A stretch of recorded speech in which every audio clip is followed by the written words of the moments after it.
ప్రభుత్వంపై బురద చల్లడానికి వైసీపీ అధ్యక్షుడు జగన్ ఇష్టారీతిన ఆరోపణలు చేస్తున్నారని హోంమంత్రి అనిత విమర్శించారు.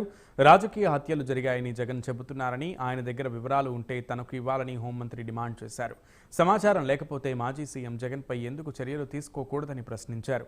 గతంలో వైసీపీ ప్రభుత్వానికి వ్యతిరేకంగా పోస్టు పెడితే వేధించారని ఆమె గుర్తు చేశారు.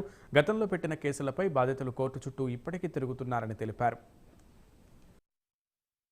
జగన్మోహన్ రెడ్డి అవనేయండి, వేరేవాడు ఎవడైనా అవనేయండి, గవర్నమెంట్ మీద తప్పుడు ఆరోపణలు చేస్తే కేసులు పెట్టడానికి కూడా వెనుకాడం, చట్టపరమైన చర్యలు తీసుకోవడానికి కూడా ఎట్టి పరిస్థితులను వెనుకాడం.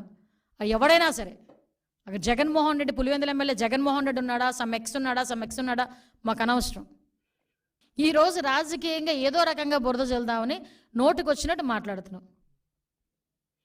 మేము ఒకటే చెప్తున్నా, ఈరోజు గాంజా విషయంలో మొన్న మన వినుకొండ ఇష్యూలో కూడా వాళ్ళ ఎక్స్ఎమ్మెల్యే చెప్పాడు గంజాయి మత్తులో చంపాడని. ఈరోజు జరుగుతున్న ప్రతి ఇన్సిడెంట్కి వెనకాతల గంజా అన్నది బేస్ అయిపోయింది. ఆ 5 సంవత్సరాల కాలంలో గంజాయిని అనకూడదు కానీ ఒక రాష్ట్ర పండుగ పండించారు వీళ్ళు. విపరీతంగా విచ్చలవిడితనం పెరిగిపోయింది. ఒకసారి మొన్న ఎప్పుడో బయటకు వచ్చి అంటాడు విషపు బీజాలు ఏదో సంథింగ్ విషపు బీజాలు నాటుతున్నారని ఏదో మాట్లాడాడు.